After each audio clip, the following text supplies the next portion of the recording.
No ar, Cidade Aberta. A cidade em foco, a verdade em pauta. Notícias, reportagens e opinião direto de Cambuí região. Informação com responsabilidade e voz ativa. Cidade Aberta começa agora.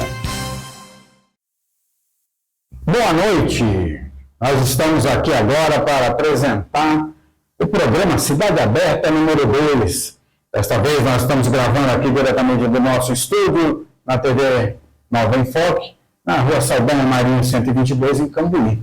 Estou aqui recebendo meu amigo, o advogado Dr. Anderson Almeida, que tem sido nosso parceiro aqui, dividindo conosco esse programa. Muito obrigado mais uma vez pela tua presença.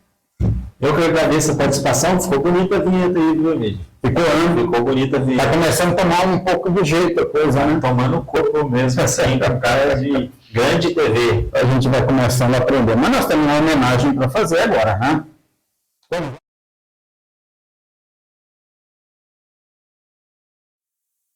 Bom, infelizmente tivemos o falecimento do Papa Francisco essa semana, né? E é um fato que está movimentando todo o nosso planeta, vamos dizer assim. Todas as nações estão comovidas por ser uma personalidade muitíssimo querida, né? Um grande líder, né? Muito carismático, não tenho dúvida que ele fez assim, um trabalho excepcional de união dos povos, né? O pessoal, todo tipo de população, se o pessoal mais liberal, tanto os conservadores quanto mais liberal, tinha nele uma liderança muito grande, muito carismático, então o mundo vai sentir muita falta dele. As mudanças que ele proporcionou para a Igreja Católica foi revolucionárias, até admirável, porque em muitos séculos a Igreja Católica esteve presa em alguns paradigmas, e ele veio e mudou. Um dos fatos mais relevantes é o casamento de pessoas do mesmo sexo. Então, mas um grande personagem que nos deixou. E agora, né, acho que agora o mundo está esperançoso aí para que o novo líder, né, como vai ser a questão da escolha do novo líder. Sim.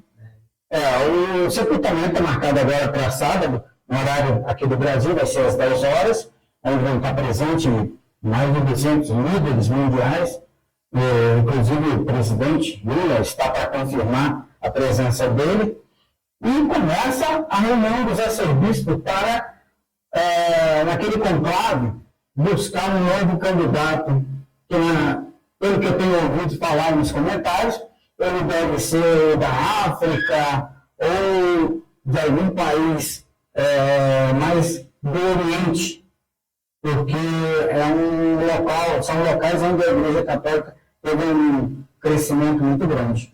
Bom, os brasileiros, não tem a dúvida também que seria o desejo de todos aí. Sim, brasileiros, né? O argentino agora podia ser brasileiro, né? Ser brasileiro. Mas é uma brincadeira só, né? Assim, o importante é que seja um bom líder aí, que Deus abençoe o próximo líder aí, que promova a paz mundial aí, que a gente está sofrendo um momento muito, está passando por um momento de muita tensão no mundo. Então, a presença de um líder religioso, né, que promove essa paz, que estimula essa paz é muito importante. Tá certo. Bom, nesse programa de hoje nós vamos trazer um tema muito importante, que é a saúde aqui em Cambuí. Nós estivemos entrevistando a provedora do Hospital Ana Moreira Salles, a senhora Roseli Moraes.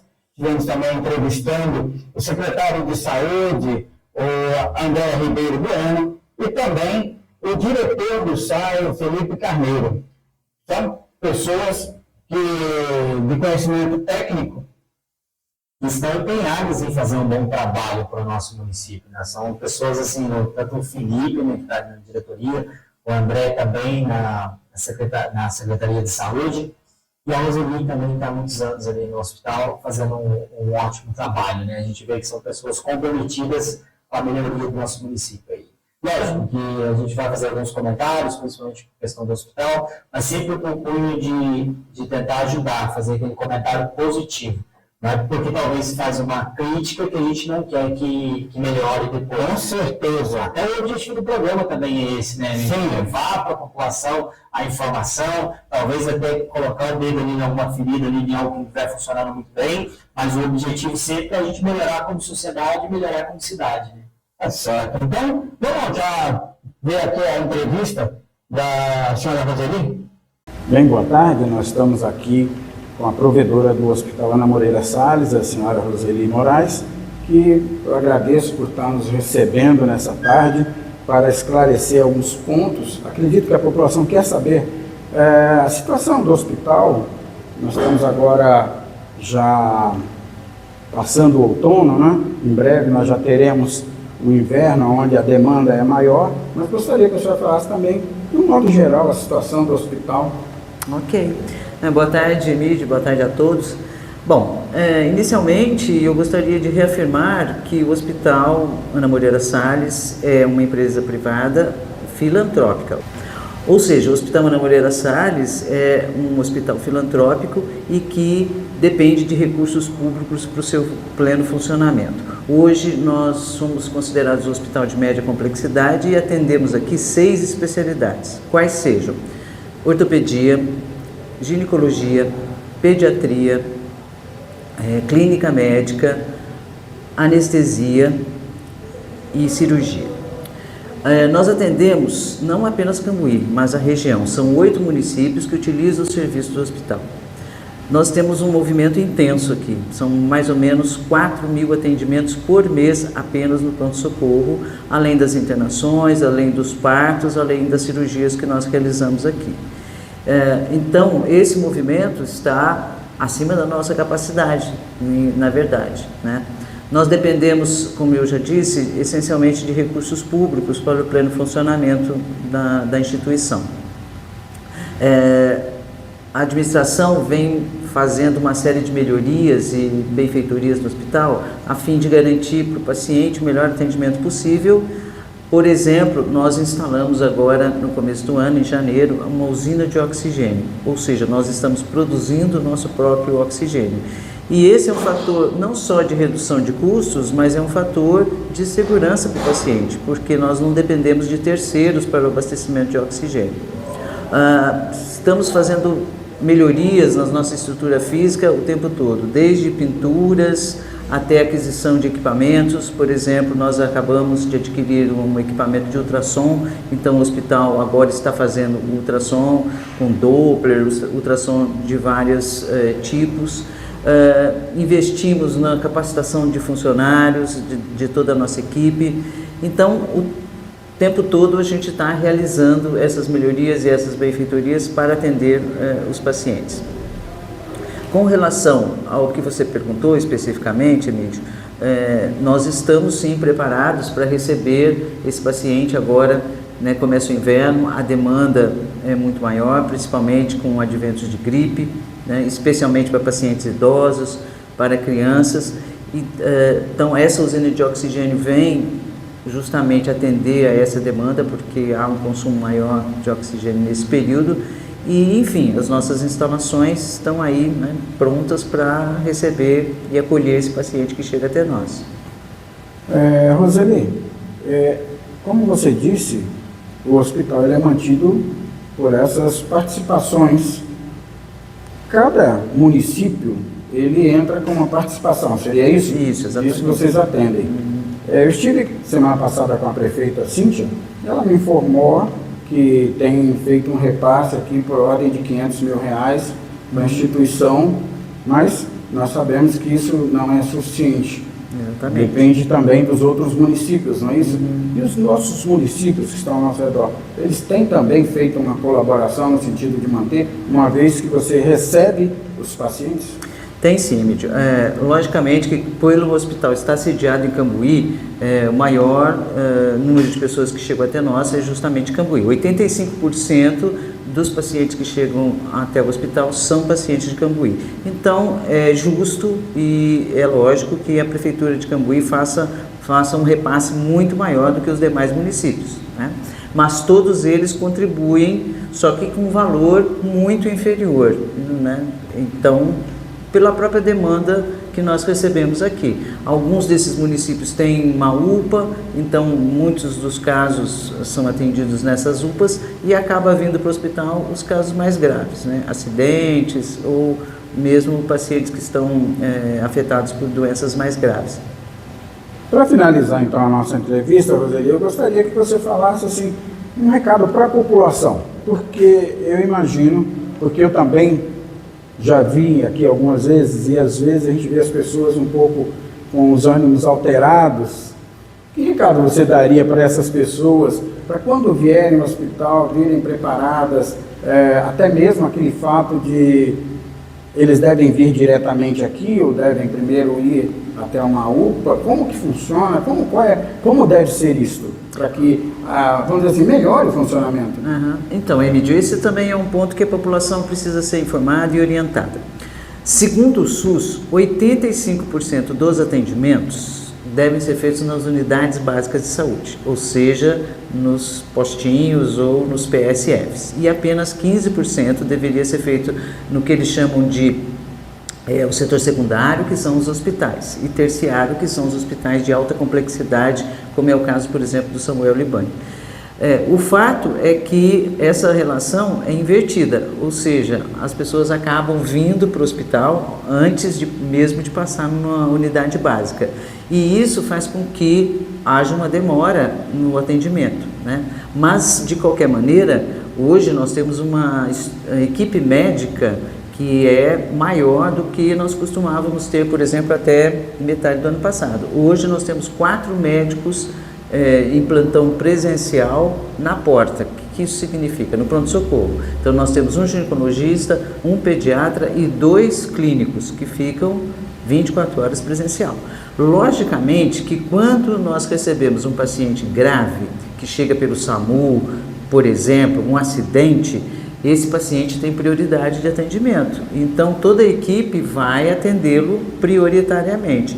E isso vai acarretar alguma espera, alguma demora para o atendimento. Então a população precisa entender que isso é um protocolo que é universal, né? Então os pacientes mais graves, as urgências e emergências têm que ser atendidas primeiro porque elas têm risco de morte.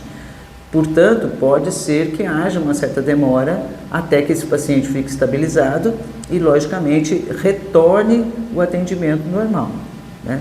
Mas a gente tem sempre um olhar para essa questão, a gente tem sempre tentando aprimorar, né, o ritmo, a equipe, como eu disse, e os próprios médicos que estão aqui para que a gente consiga agilizar o máximo possível o atendimento e o acolhimento dessas pessoas. Mas há momentos que vai ser inevitável que haja essa demora. Então a população precisa ter empatia, né? Ou seja, entender os problemas do outro que é mais grave que o seu. Muito bem. Muito obrigado pela entrevista. Nós estamos aqui no programa Cidade Aberta, falando sobre saúde. Eu agradeço a sua atenção, a esclarecimento que foi feito à população e desejo muito sucesso para a administração aqui. Muito obrigada, e eu que agradeço a oportunidade de estar aqui podendo fazer esses esclarecimentos e também nos colocamos à disposição da TV e da população para quaisquer outros esclarecimentos que sejam necessários, né? Eu costumo dizer e repito aqui, nós queremos fazer o melhor possível. Essa é a nossa missão, esse é o nosso objetivo. Então tá bom, segue com a programação aí do estúdio. TV Nova Enfoque, um novo olhar, uma nova conexão.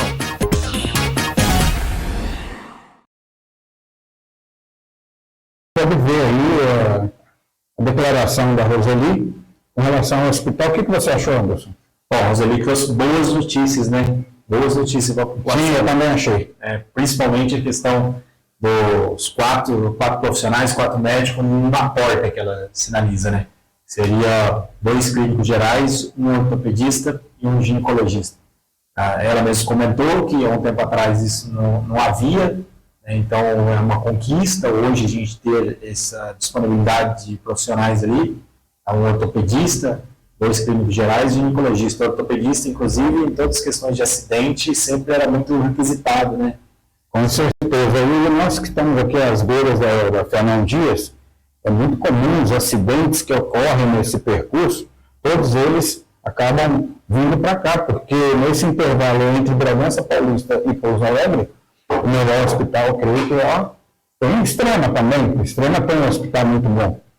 Mas Mas o acidente é uma questão de emergência. Se acontece um acidente nas proximidades de Cambuí, eu acho que a orientação da autopista é sempre levar para o hospital mais próximo, para ser mais rápido. Então, inevitavelmente, esse paciente vai chegar, esse acidentado vai chegar no nosso hospital.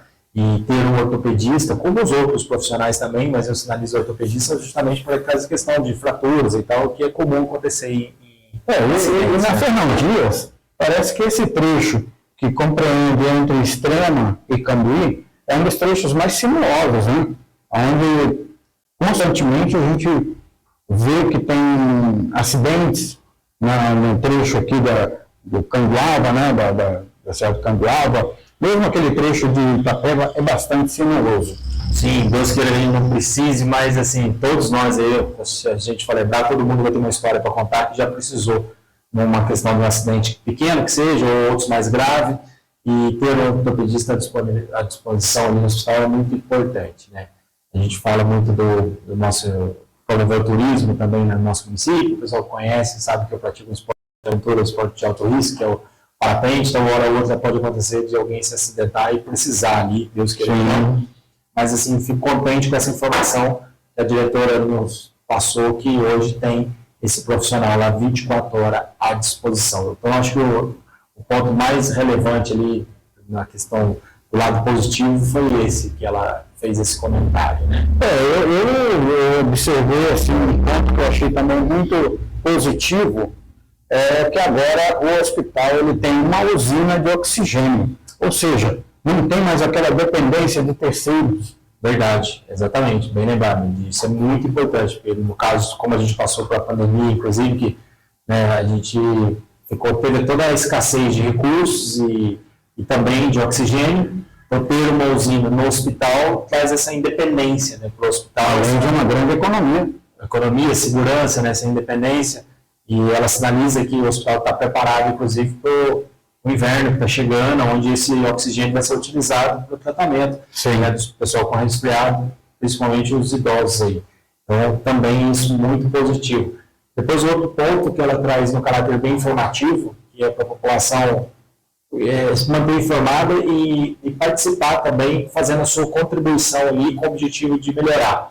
Ela sinaliza que o hospital está sobrecarregado, com 4 mil atendimentos por mês, e que normalmente as pessoas buscam direto o hospital do pronto-socorro. Sendo, na verdade, o correto seria buscar primeiro a UBS para depois o hospital. Só em casos graves de acidente, algo de urgência, que se socorreria ao hospital direto. Então, a população tem consciência disso também, que os postos de saúde estão preparados para atender, a princípio, eu vejo que estão bem preparados, passar primeiro na UBS e depois, se o caso for urgente, daí sim, para o hospital isso desafoga muito desses atendimentos, que ela sinaliza que está sobrecarregado, né?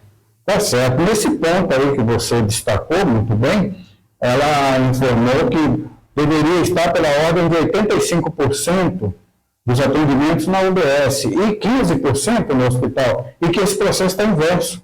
Então, as pessoas precisam aprender a buscar na UBS os primeiros socorros. Não é isso? Sim, exatamente. É que eu acho que o pessoal mais antigo, principalmente antes das UBS, apesar que as UBS já faz muito tempo que tem em Cambuí, né? Eu acredito que deve estar completando, fazendo aniversário aí de mais de 20 anos, uns 30 anos, eu acho que na época do João, acho que é mais ano 2000, então a gente está aí com 20 e poucos anos. Porque antigamente não tinha essas UBS, era diretamente... Também não eram tão bem equipadas, né? Hoje as UBS têm médico, tem dentista, enfermeiros, técnicos, então eles estão aptos a dar um atendimento ali. Também, tem esse ponto aí também, que a UBS hoje está mais estruturada. Bom, acho que de ponto positivo é esse, né, os dois comentários que a gente fez, dos médicos disponíveis, da usina, e esse alerta que ela faz para a população para buscar primeiro a UBS, eu acho que é bem válido. Agora, lá no início da resposta dela, né, elas informam, eu acho que é um grande questionamento que toda a população faz, é que o hospital não é gerido pela administração pública, o hospital não é um braço direto da administração pública. Ou seja, a prefeitura não tem gerência sobre o hospital, né? Ela é diretora e ali é uma associação civil sem fins lucrativos, uma entidade filantrópica, é uma empresa privada, na verdade, mas sem fins lucrativos. Por isso é a filantropia, né? Uma entidade, né, filantrópica. E isso é uma grande confusão que existe na cabeça das pessoas todas de não compreenderem esse regime, o regime jurídico ali, de como foi instituído, de como que é organizado o hospital. Então, acho que vale a pena a gente pontuar isso, tá? Já começando aqui, reforçando o que a própria diretora afirmou ali, que o hospital é uma entidade privada, filantrópica, sem fins lucrativos, que ela também sobrevive com recursos da administração pública. Porém, a administração pública não tem gerência sobre o hospital. Sim. Acho que esse é um ponto importante, né? Eu acho que sabia disso, né? Não sabia. Com certeza, com certeza. Porque às vezes as pessoas pensam que é obrigação, e como se fosse do município, como se fosse da prefeitura. Não é um órgão público. Não é um órgão público, não é uma entidade pública, é uma entidade privada, o hospital é uma entidade privada, porém sem fins lucrativos, uma entidade filantrópica. Então, esse é o ponto, eu acho que a população entender mais sobre a filantropia, né? A questão do significado disso, do sem fins lucrativos, né? Que hoje tem até a definição na legislação, que é o SERVAS, né? Que emite, né? Existe a legislação que prevê o certificado de entidade beneficiária de assistência social, SERVAS. Então, tem a legislação que atualizou isso, é o caso do hospital, ele é beneficiário de recursos da administração pública, mas ele não é gerido pela administração pública. Muito bem. Acho que, resumindo isso que a gente está comentando, nós temos aí um VT, uma entrevista que foi feita aí. Você pode liberar para a gente aí? Bom dia, eu estou aqui na Colin e estou aqui com a Tamires e gostaria de saber, Tamires, qual a sua opinião com relação à saúde aqui em Cambuí, ao atendimento? Olá, gente. Primeiramente, bom dia para todo mundo. A nossa saúde aqui no município de Cambuí, a gente vem vendo que vem tendo melhorias, né? Especialmente, por exemplo, ali no nosso hospital, né, o Ana Moreira Salles. Eu estive aí com o meu pai, faleceu há alguns dias, mas eu estive com ele ali há uns 30 dias mais ou menos. O atendimento com ele ali foi muito bem realizado, o pessoal lá muito atencioso, atenderam ele com uma certa urgência lá dentro e foi muito bem atendido. Tenho que falar também do postinho de saúde aqui, né, do nosso bairro aqui. Eu moro aqui no Jardim Américo, né.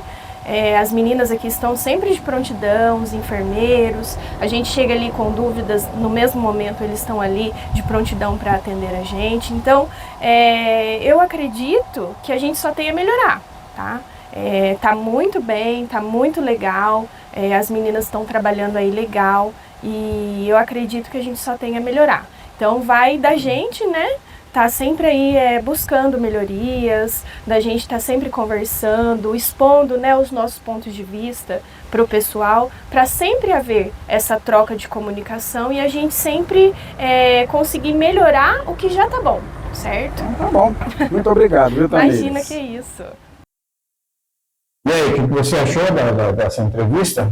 Bom, comentário positivo aí, né, Muito positivo. da Tamires ali, feliz ali com o atendimento, né, satisfeito com o atendimento, infelizmente, meus sentimentos pela perda do pai da Tamires, também perdi meu pai da Tamires, perdi minha mãe também recentemente, é uma dor muito grande, mas o conforto que existe no coração dela é saber que ela também obteve o atendimento necessário ali, que o hospital deu toda a atenção para ela, para o pai dela, né, naquele momento.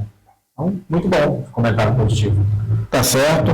Bom, dando prosseguimento aqui no programa Cidade Aberta, agora nós queremos ouvir a entrevista que foi feita com o secretário de Saúde, o André Ribeiro Bueno. TV Nova Enfoque. Um novo olhar. Uma nova conexão. Essa tarde eu estou aqui com o secretário municipal de saúde, o André Ribeiro Bueno. Boa tarde. Bueno. Boa tarde, André. Muito obrigado por estar nos recebendo aqui. O intuito da nossa entrevista é trazer à população como anda a situação, a situação de saúde em Cambuí. Joia, joia. Agradeço a oportunidade de estar aqui para conversar um pouquinho com vocês.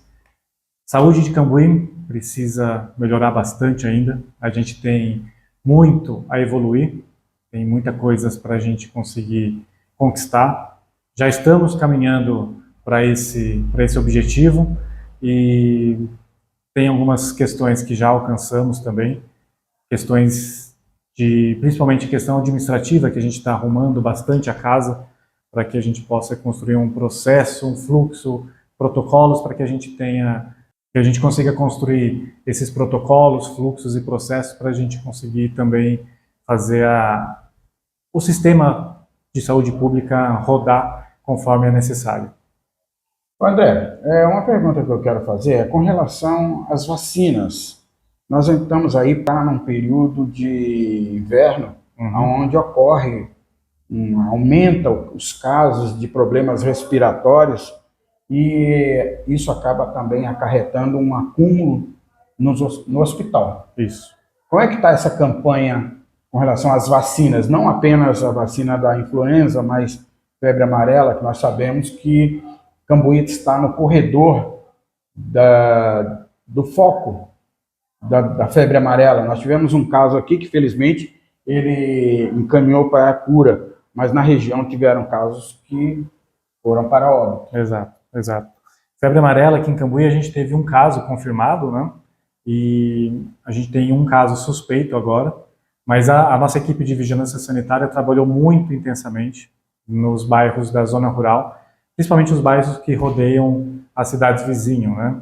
Como Córrego, Senador, Bom Repouso, Camanducaia, e foi feita uma ação bem estratégica, bem intensa para a vacinação desses moradores dos bairros rurais, né? Para que a gente conseguisse bloquear o máximo possível de casos. E estamos tendo sucesso, porque já tivemos somente um caso confirmado, felizmente o paciente já está em casa, e temos um caso suspeito. Com relação às outras vacinas, a gente começou agora a vacina contra a influenza, né, contra a gripe. Já temos o grupo prioritário sendo vacinados nos postos de saúde, todos os postos de saúde estão recebendo a vacina. A vacina de Covid também, todos os postos de saúde já têm a vacina de Covid para adulto e para criança. E a vacina da gripe, é importante destacar que o posto que tem a maior dosagem é o posto da unidade centro. Então, independente se você faz parte de um outro posto, você pode vir procurar a unidade centro que você vai ser vacinado contra a gripe. Consulte primeiro quem são os pacientes prioritários para receberem as vacinas, como idosos acima de 60 anos, gestantes, bebês acima de 6 meses, e venham tomar a vacina e conseguir também atualizar seu cartão vacinal, né? Ok. Para finalizar essa entrevista, eu quero te perguntar quais são as novas atividades que estão para ser implantadas no município. Tá. A Secretaria de Saúde está trabalhando bem pesado, né? Bem intensamente com relação às novas implantações. A gente começou um processo importante que é a reforma da nossa policlínica. Vai ser reformado todo o telhado, algumas salas também ali da unidade, para que a gente possa garantir um melhor acesso aos pacientes, aumentar também as pequenas cirurgias que são feitas ali, dar um conforto melhor para os atendimentos de ginecologia e obstetrícia. Estamos também fazendo uma ação importante, que é a unificação do contrato do Hospital Ana Moreira Salles, e essa unificação a gente está criando aqui já dentro da Secretaria de Saúde uma comissão, junto ao Conselho também de Saúde, uma comissão que a gente consiga fazer avaliação, monitoramento, auditoria e acompanhamento de todo o serviço prestado do hospital, garantindo assim para a população a transparência do recurso aplicado, onde está sendo executado esse recurso, e trazer também uma melhora no atendimento lá do hospital. Muita coisa já está acontecendo lá no hospital, acrescentando também essa qualidade do atendimento à população. A gente está com uma parceria bem importante com o Hospital Ana Moreira Salles, e isso vai melhorar cada vez mais. Tá certo, então. André, muito obrigado. Eu que agradeço. Pelo esclarecimento, que isso venha trazer maior conhecimento da população, e nós vamos continuar com Cidade Aberta. TV Nova Enfoque. Um novo olhar, uma nova conexão.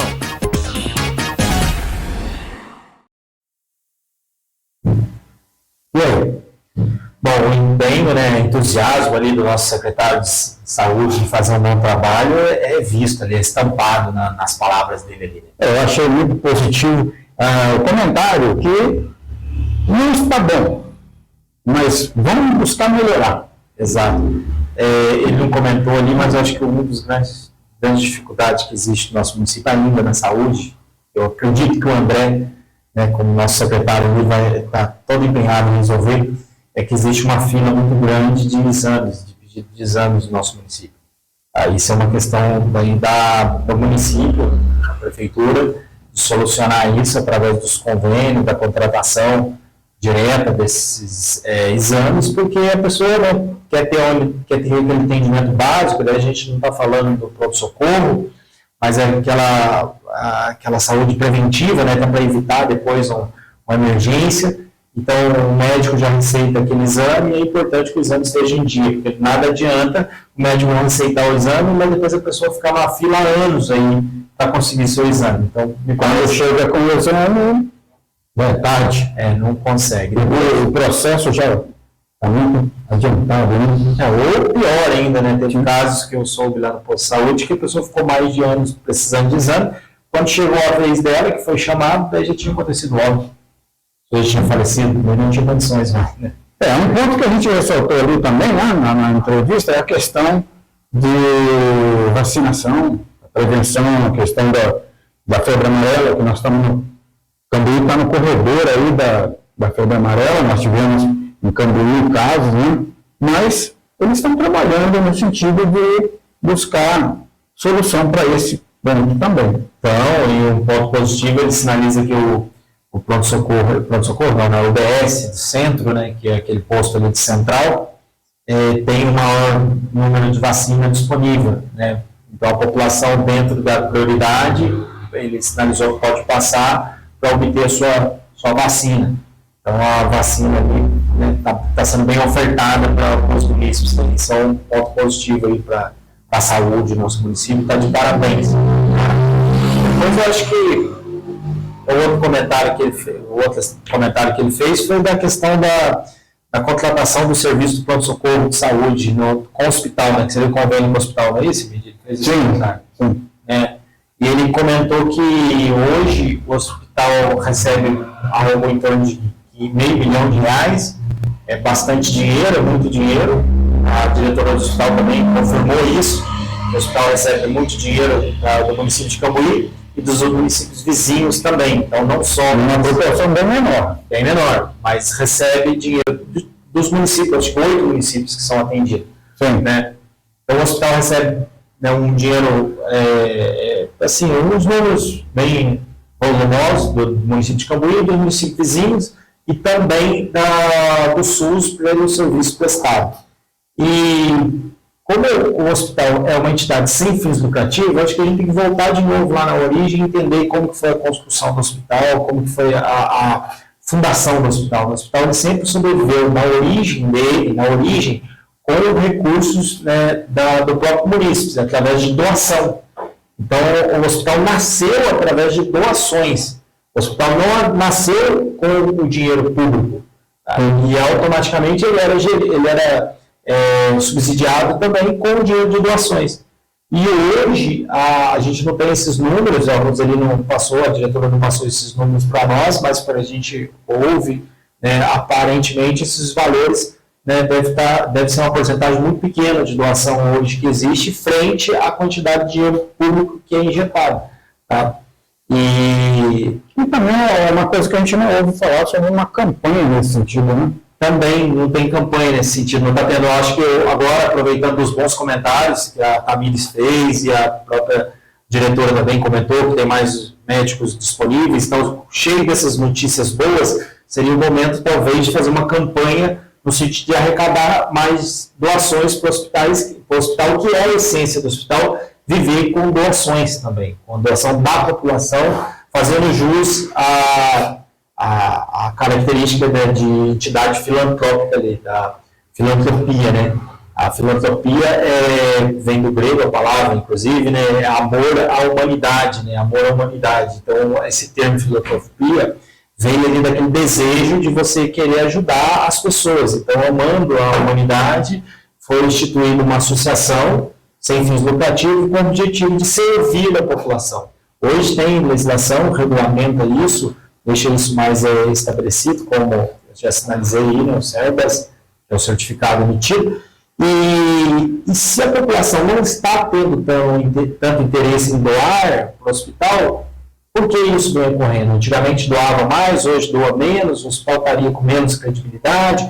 O André comentou da questão desse convênio que existe com o hospital, e um dos pontos principais que ele pretende rever é uma cláusula onde vai ser instituída uma comissão para fiscalizar. Foi isso mesmo que ele comentou? É isso mesmo. Seria uma fiscalização, ouvidoria, né, desse investimento que é feito, né? Então você está tendo esse interesse de fazer essa fiscalização mais direta da utilização desse recurso, porque se tratando de dinheiro público é válido, é essencial. Até mesmo, às vezes, por justificativa, né? Sim, dessa verba. Sim, sim. Mas se existe o desejo de instituir uma comissão mesmo, é porque tem também um clamor da população, um desejo de fiscalizar aquele emprego do dinheiro público. Então é um ponto a ser revisto aí, porque normalmente se existe uma entidade que recebe muito dinheiro e precisa de uma fiscalização muito ampla, a população está necessitando uma fiscalização mais assim, minuciosa, é porque talvez não está existindo tanta credibilidade. Então, se não existe tanta credibilidade, sucessivamente a doação também vai ser prejudicada. Então, é um ponto a ser revisto aí, fica até um alerta, acredito que a Roseli deve saber disso, né, deve estar visualizando isso, mas é um cenário propício agora, oportuno, com essas quantas boas notícias aí, para fazer mais campanha de doação para o hospital ter mais credibilidade também, divulgando, né, se existe esse desejo de fazer essa comissão para fiscalizar, por que não o hospital também, de forma espontânea, né, fazer uma divulgação mais ampla, ali, mais aberta, de como está sendo aplicado esse dinheiro público recebido mensalmente. O André também, ele ressaltou um ponto, que assim, quando se pensa voltando ao aspecto das vacinas, né, entre Cambuí e as cidades circunvizinhas, existe uma população muito grande que habita na área rural, onde a febre amarela ela tem maior incidência, porque a transmissão dela é mais nessa área do que na área urbana. Então, o que ele estava falando é que eles estão indo buscar essa população para verificar se foram vacinadas. É uma precaução muito importante. Inclusive, coloca para a gente aí o vídeo do Ricardo, o técnico de enfermagem. Bem, hoje eu estou aqui com o Ricardo, que é técnico de enfermagem do posto aqui da Colin, e nós queremos saber, Ricardo, como que está a adesão das pessoas em relação às vacinas e também com relação à disponibilidade de vacinas. Quais são as que estão disponíveis que o pessoal tem que vir aqui comparecer? Nós temos todas as vacinas disponíveis na rede municipal, né? No momento não está nenhuma em falta. Estamos focando mais na de gripe, que seria para os grupos prioritários, e febre amarela nós estamos fazendo a conferência de todos os cartões e aplicando em todos os pacientes que necessitem, né? Que não tenham a vacina no momento. Ok. Quando tem pessoas que às vezes não vêm até o posto, qual é o procedimento do posto? Muitas pessoas não vêm no posto, né? Muitas vezes porque não querem tomar a vacina, né? Nós fazemos a busca ativa na pessoa, né? Oferecemos a pessoa, levamos até a casa, e as pessoas acamadas que não têm condições de vir também ao posto, nós levamos a vacina e aplicamos em casa. Então, o serviço está disponível para a população deve buscar, não é isso? Exatamente. E o desejo é que todos venham buscar a vacina porque é um meio de prevenção. Exatamente. A vacina é o melhor meio de prevenção, né, contra várias doenças, né? E até mesmo para evitar uma complicação no futuro, não sobrecarregar o hospital, né? A prevenção é a melhor forma, né? A vacina é o melhor meio de evitar várias doenças. Tá certo, muito obrigado, Ricardo. Obrigado a você. Você vê que é um pensamento da comunidade da saúde, que essa questão de não sobrecarregar o hospital. Existe essa preocupação. O Ricardo mencionou isso aí também, achei de bastante valor, que as pessoas tenham consciência disso. Sim, sim. Uma ótima participação do Ricardo, até eu acho que a população toda agradece, né, a contribuição dele aí de esclarecer, né, e trazer boas notícias, né, que tem as vacinas disponíveis ali, e também que existe essa parte da população que se preocupa assim, de não sobrecarregar. De buscar, de irem de encontro a essas pessoas para vacinar, para que haja prevenção, não é isso? Sim, muito bom, muito bom. Uma vez que você previne, também você vai desafogar o hospital depois com emergências, né? Se a pessoa está mais saudável ali, ela não vai ter problema no resfriado e tal, não vai sobrecarregar o hospital com as questões de emergência. Então, notícia boa, a questão da vacina, acho que não Tá certo. Bom, quando se fala no termo saúde, envolve vários aspectos. Esse aqui é um ponto que esse tem muito o que se falar, que é a entrevista que nós fizemos com o diretor do SAI. Coloca para a gente acompanhar e ver as falas do Felipe. TV Nova Enfoque. Um novo olhar, uma nova conexão. Ok. Bom, boa noite. Nós estamos aqui agora com o Felipe, que é o diretor do SAI. Estamos aqui para saber algumas informações a respeito da saúde com a população. Boa noite. Boa noite, amigo. Muito obrigado, Felipe, por nos receber aqui. E podemos perguntar? Claro, fica à vontade. Vamos aqui. Bom, vamos para a primeira pergunta.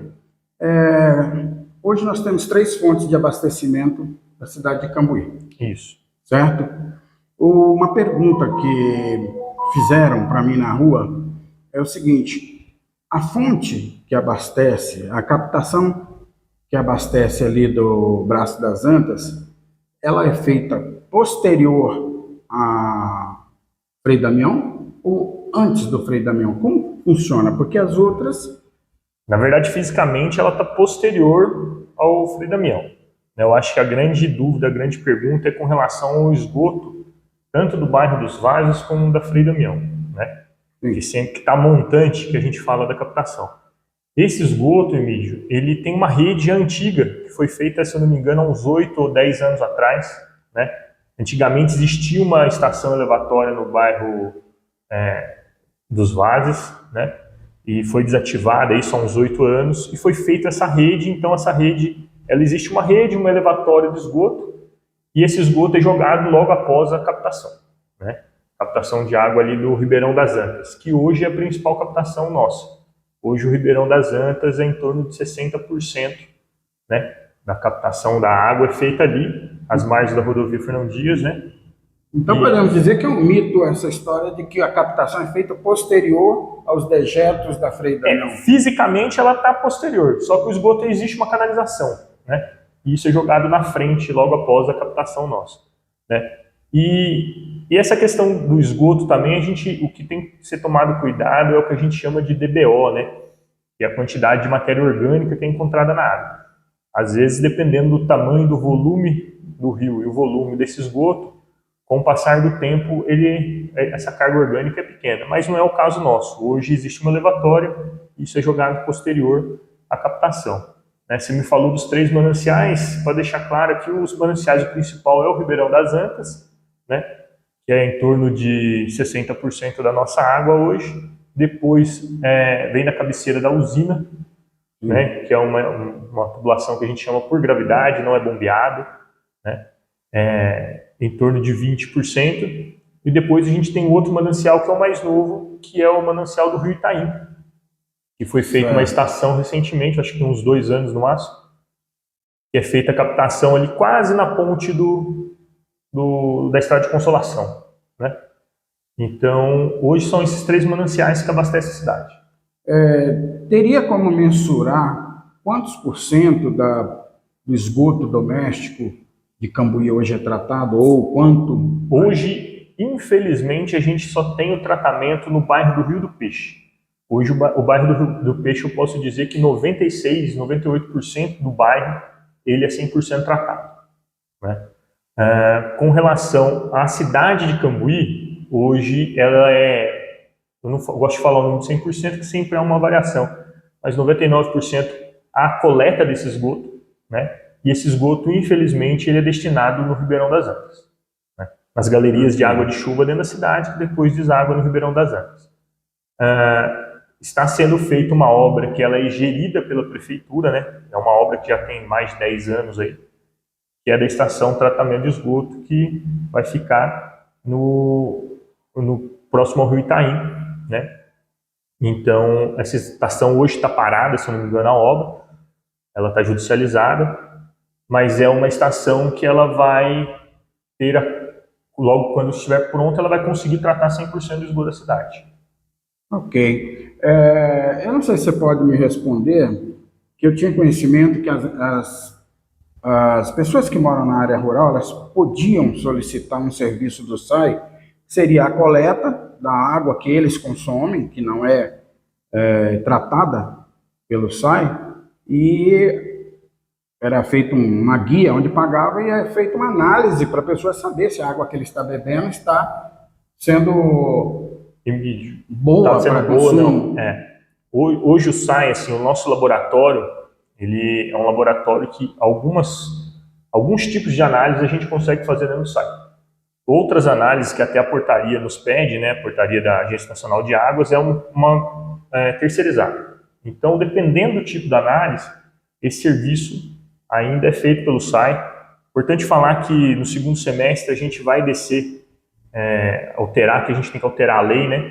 Alterar a lei de alguns tipos de serviço do SAI, inclusive esses serviços de análise e tudo mais, para trazer um serviço mais completo aí para os nossos clientes, né?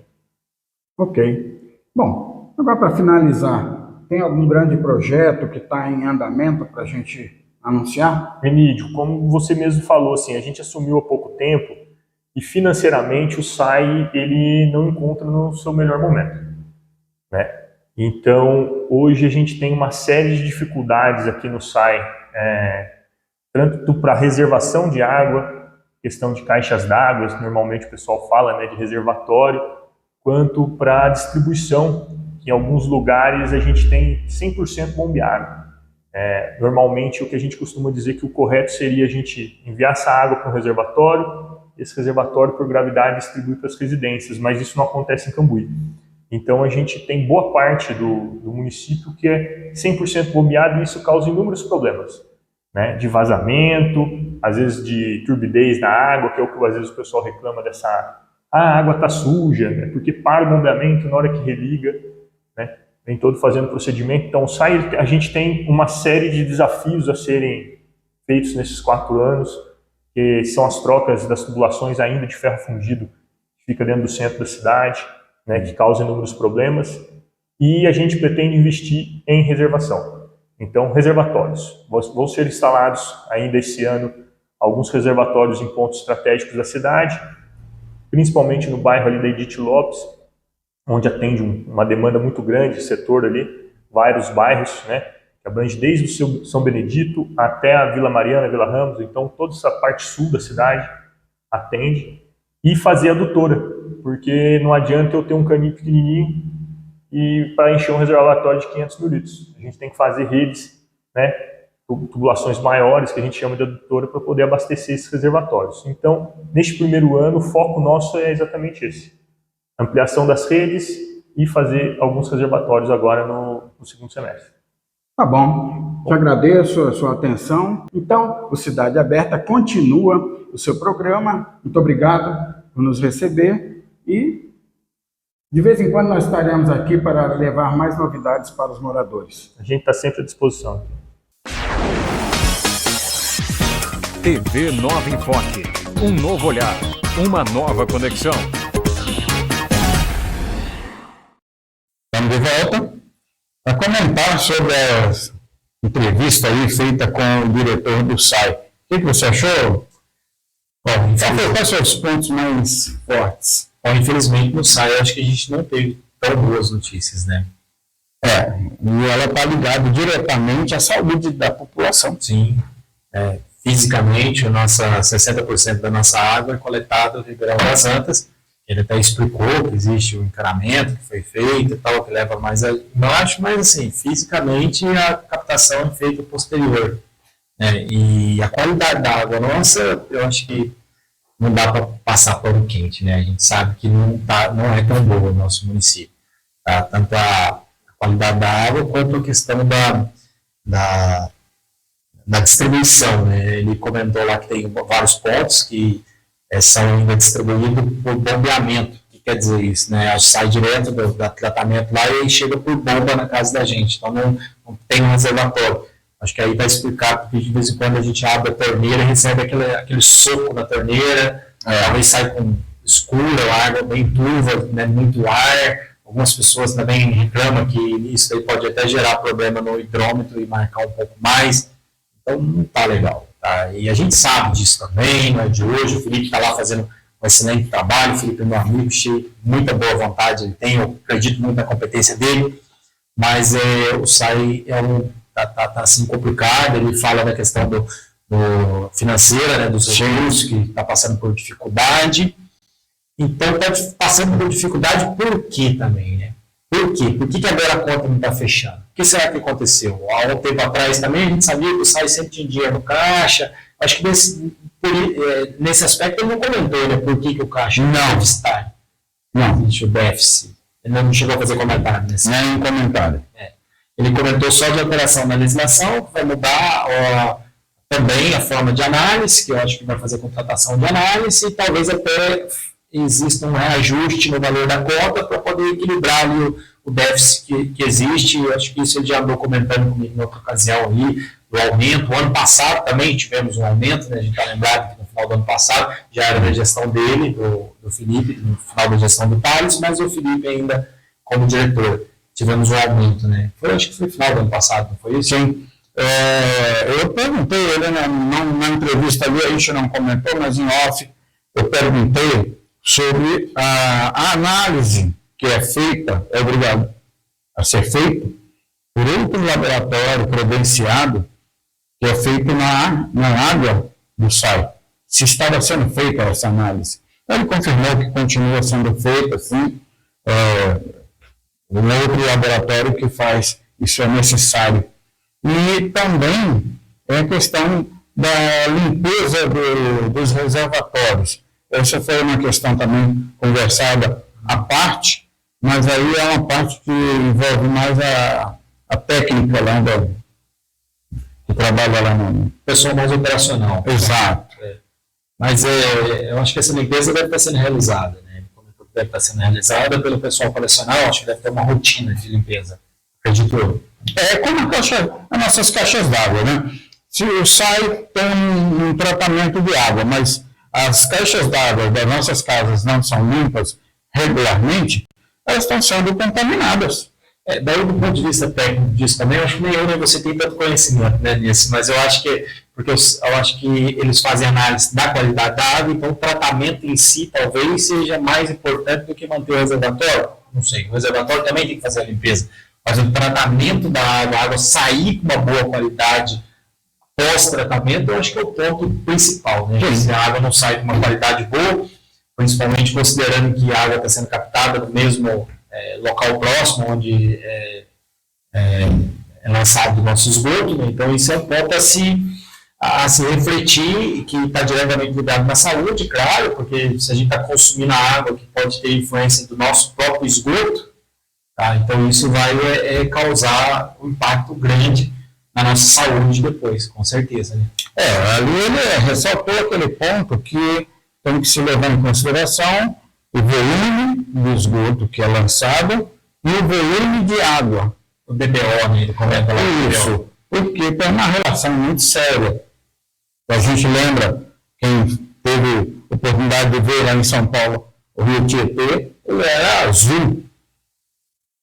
O São Paulo já melhorou bastante. Melhorou muito. Então, o nível de saturação tem que ser analisado, não é isso? Sim, sim.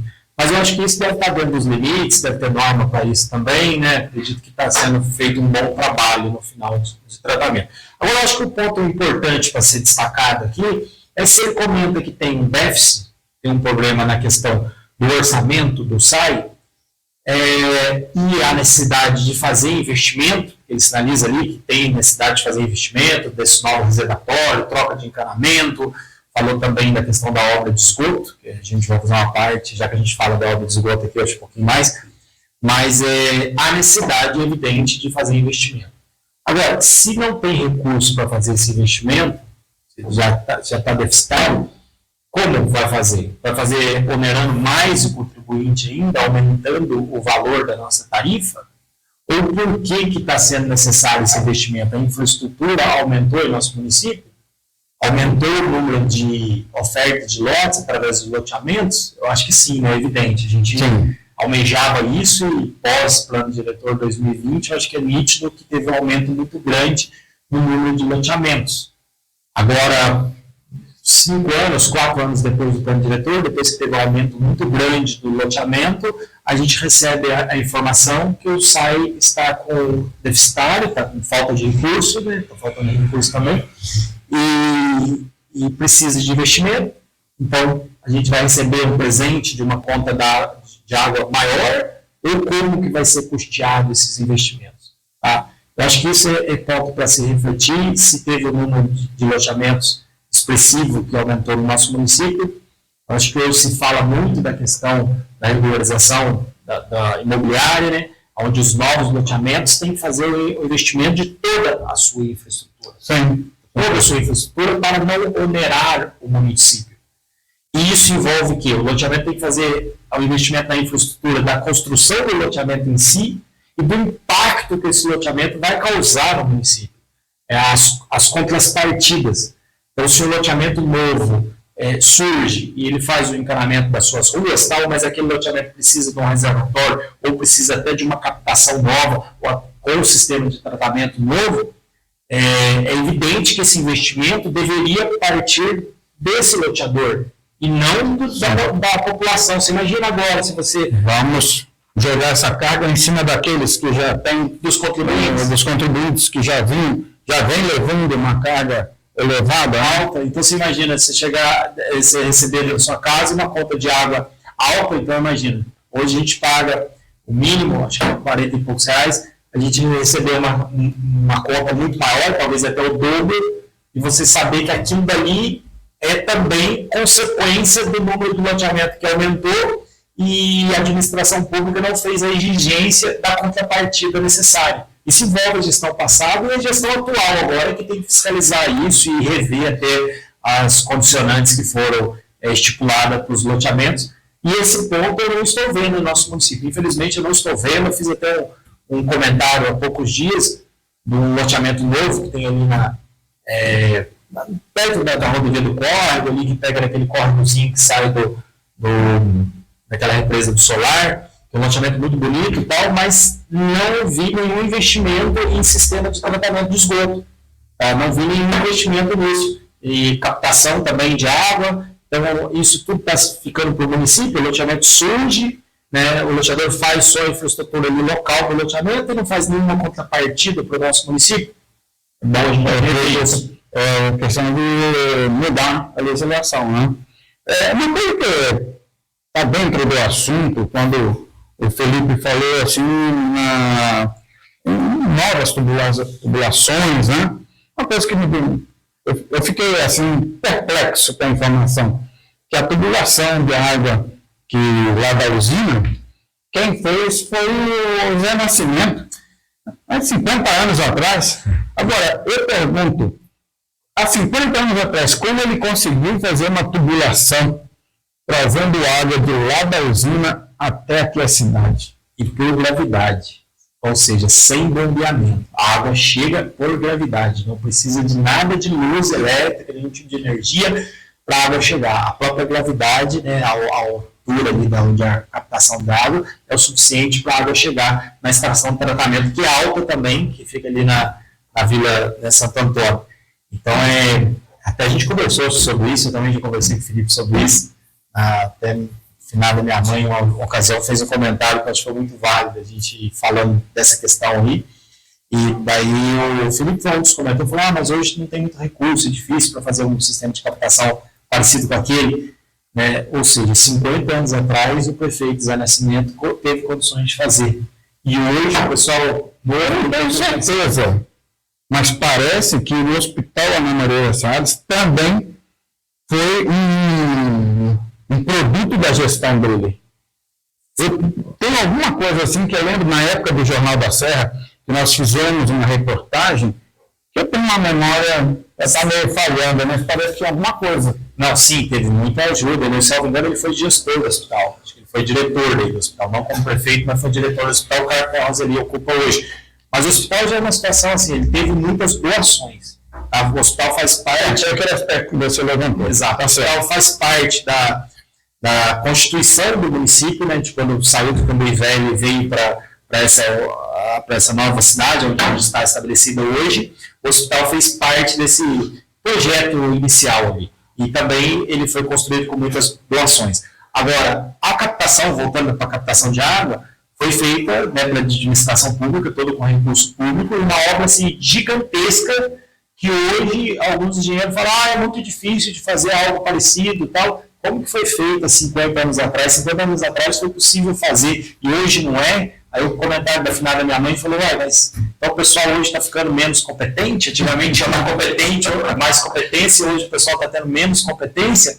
É um ponto a se refletir também, bem triste, né, nesse aspecto, assim, bem triste, porque o ideal é que a gente tivesse mais oferta de água, e água com qualidade, e para isso a gente precisa de investimento. É necessário, sim, ter mais oferta de lotes, mais loteamentos, mas não é interessante que o município seja onerado com esses novos loteamentos. Então, é a obrigação do loteador fazer o investimento para que depois não chegue uma conta de água, né, com um reajuste absurdo aí na porta da sua casa. Né? Esse é o ponto. E mais uma vez eu trago para a pauta a questão da campanha de conscientização do uso da água. Nós vivemos aqui nessa nossa cidade, ela é rica em mananciais.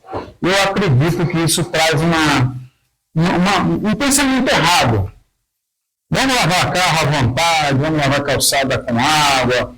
Então, eu acredito que também, assim como o hospital precisaria desencadear uma campanha de doação, despertar a população para esse sentido, mas também acredito que o SAI também precisaria trabalhar nesse sentido, que traria uma economia também muito grande. Sim, é a conscientização que a oferta de água de qualidade, a água tratada na sua casa, ela custa, né? Então, quando você tem um desperdício, é dinheiro que está sendo desperdiçado, e recurso natural também, porque se a água não for retirada do rio, a qualidade depois do DDO... Me lembrei de um papo aqui agora, como diz, eu vou contar um milagre, mas não vou dizer o nome do santo. Há muitos anos atrás, quando eu vim para Cambuí, eu aluguei um imóvel, e aí o proprietário falou, olha, essa torneira aqui você pode usar à vontade, que essa aqui não conta no registro. Tá? Eu não sei se essa prática, acredito que isso não existe mais em Cambuí, né? Você entendeu? Tinha hidrômetro, mas tinha um veio ali que... É o gato, né? Esse daí eu acredito o famoso gato, né? Esse é o gato, né? Eu estranhei, porque como eu tinha recém-chegado de Campinas, e Campinas tem um custo de água caríssimo. A água em Campinas é cara. Gente, vocês não têm noção como é caro uma conta de água em Campinas. Eu acredito na conta em Campinas deve ter o tratamento. Tá? Com certeza. O tratamento de esgoto, que isso daí encarece. Mas tendo tratamento de esgoto, né, é mais justificável a questão da conta de água ser... E vai refletir diretamente no aspecto saúde, que nós estamos tratando hoje. Exatamente. Então, se eu recebo uma conta de água, o dobro do valor, mas eu sei que o esgoto está sendo tratado, que antes não era e agora está sendo, então isso é justificável. Acho que é justificável, porque tem um custo alto. Agora, só a água em si, cara, não é bacana. Né? Eu lembro que também na gestão anterior foi feito um trabalho ali com o Renato Aguiar, do meio ambiente, no sentido de proteger os mananciais, as nascentes. Isso é de muita importância. Nós temos que pensar que nossos netos, nossos bisnetos, eles precisam dessa riqueza. Então, não se pode descuidar dos mananciais. Pode secar a fonte, né? Não. A gente ocupa os mananciais, depois seca a fonte, daí você vai captar a água que jeito. E a água vai ficar mais cara. Vai ficar mais cara. Mas voltando, pincelando aí do gato que você comentou, o gato é crime, viu, pessoal? Com certeza. É crime, o gato previsto aí é furto. E então, essa prática, se alguém souber, se você tiver um gato na sua casa, não use e peça para ser desconectado.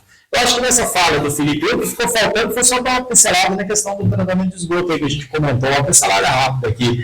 Foi uma passada rápida também naquela questão do estado, embora ele é recente, aquela questão que nós conversamos sobre a estação que começou a ser fabricada, investiu-se ali um valor altíssimo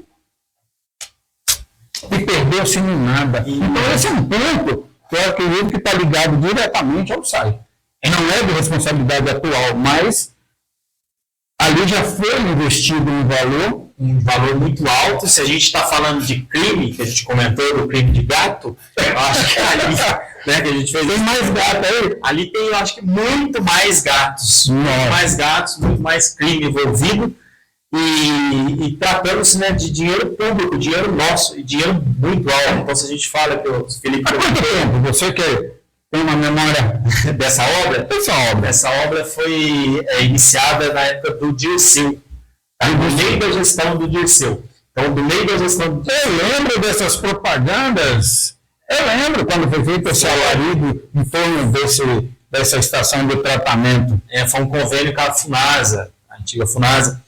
E iniciou na gestão do Dirceu, eu acredito que meados da gestão dele, então vamos colocar os 2 anos da gestão do Dirceu, e depois da gestão Tales todinha. Então já temos aí 10 anos. Eu só aí já tem 10 anos. 10 anos, quando o Felipe comentou, o diretor do SAI comentou da captação lá do Frei Damião, salvo engano, a adutora que existe é um pedacinho, seria o único pedaço do encanamento que veio da estação que estaria funcionando, porque eu acho que esse encanamento saiu lá do Frei Damião, onde desativou a elevatória e corta a cidade toda e chega até na estação de tratamento. Lá esse encanamento, eu lembro que o pessoal fez esse encanamento. Por sinal, ele passa ali no meu sítio, ali bem pertinho. Então, passa do lado das propriedades tudo, é um encanamento, né, uma obra muito volumosa.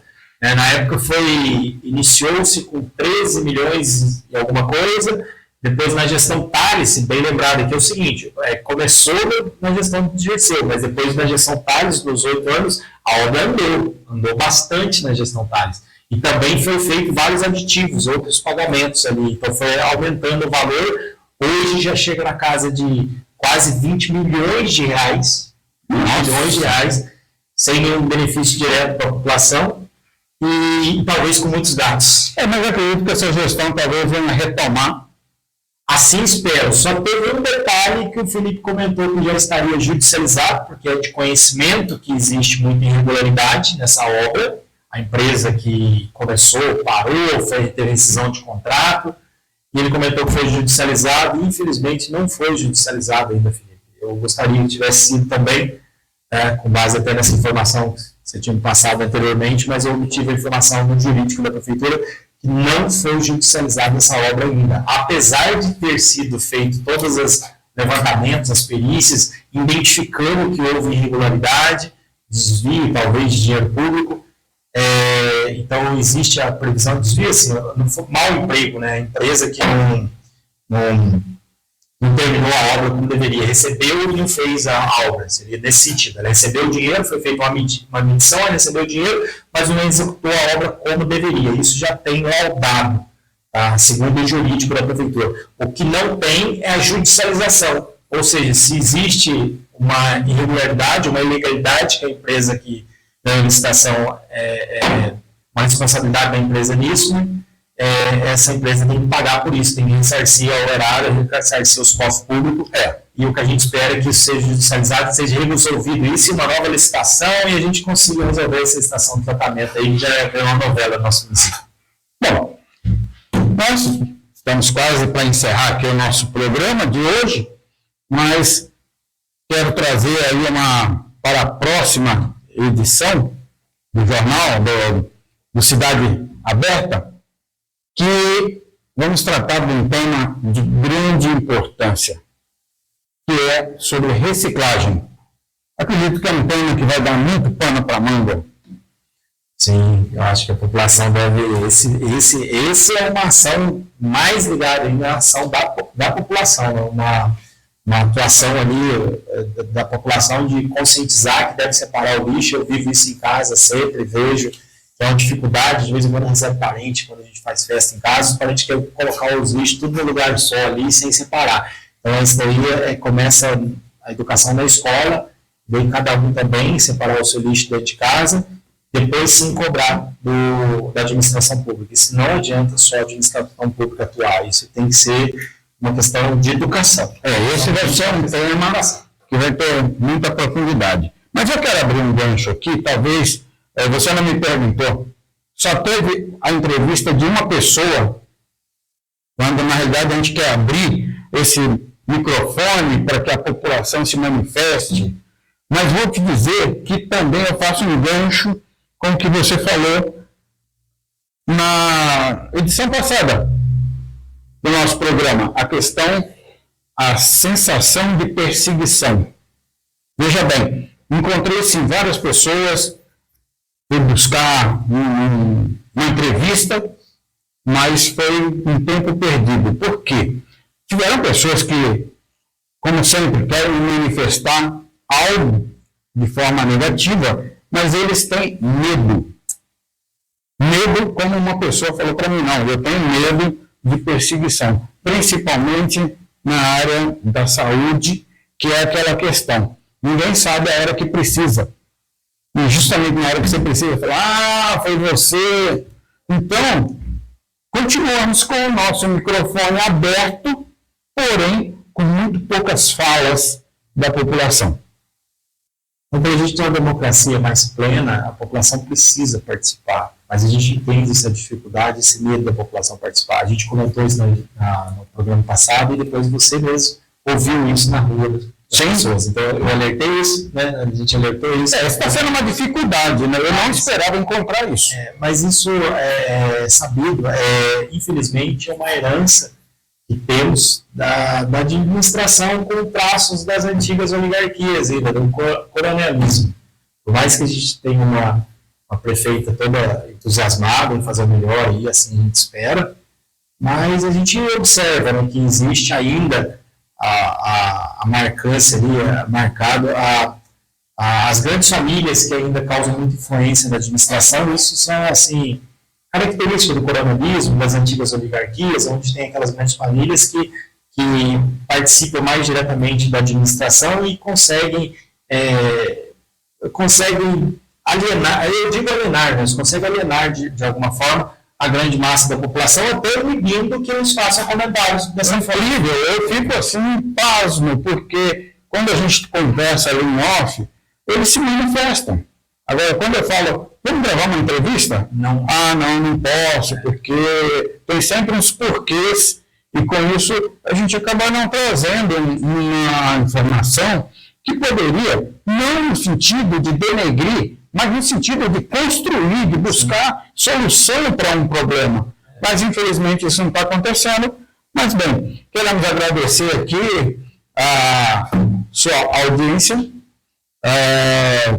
Peço desculpa novamente, tivemos um problema técnico aí na primeira tentativa, mas está aqui o programa, vai lá, bonitinho, e semana que vem vamos estar de volta. Se Deus quiser. Isso aí, só pinceladinho rapidinho, um recado para a prefeita, né, que a prefeita, a gente nota que tem todo o entusiasmo de fazer uma nova política em nosso município. Mas então, prefeita, como a gente comentou aqui, infelizmente a gente ainda tem traços das antigas oligarquias, né, do coronelismo do nosso município, onde as pessoas têm medo de manifestar, porque de alguma forma ela está alienada a alguém que participa mais diretamente da administração, seja sendo empregado em uma empresa, seja sendo beneficiado diretamente com algum auxílio, seja com medo de ser perseguido depois no tratamento de saúde que precisar no hospital. Então, isso ainda existe em nosso município. As pessoas têm medo de serem perseguidas, como na época do coronelismo ainda. Tá? Então, a gente ainda tem esse problema. Faço votos aí que todo o entusiasmo da prefeita consigam combater isso também com a nova política, quebrando esse paradigma aí. Sabe aquelas... No Instagram tem muito isso, quando eles fazem aqueles vídeos, aí eles, para não mostrarem a cara da pessoa, põem um nome ali na frente da carinha. Põe um desenho na cara da pessoa para não mostrar. Seria essa a sugestão? Eu acho que talvez se a gente fizer uma entrevista e botar ali um bonequinho na cara da pessoa para não mostrar ela, talvez seja uma alternativa, né? Bom, tá aí uma novidade, então, pro programa, entrevista anônima. Então, pessoal, quem quiser dar seu depoimento aí, o vídeo está colocando a possibilidade de fazer o seu depoimento anônimo. Você não precisa se identificar. Nós queremos apenas ouvir a sua queixa. Tem que distorcer a voz também, né? Porque cidade pequena, todo mundo está falando, né? Não, mas a gente vai prosseguir com o programa Cidade Aberta, com esse intuito de levar até a população a voz, fazer crescer essa voz. Nós somos muito e podemos ajudar a mudar a nossa cidade, a melhorar a nossa sociedade e principalmente exercer a nossa democracia com mais gosto, porque ela é válida, ela é importantíssima para cada um de nós. Tá bom? Então vamos encerrar aqui hoje? É isso aí. Um grande abraço. Obrigado pela audiência aí de todos e até uma próxima, né? Ficamos assim. Até! Cidade Aberta. A cidade em foco. A verdade em pauta.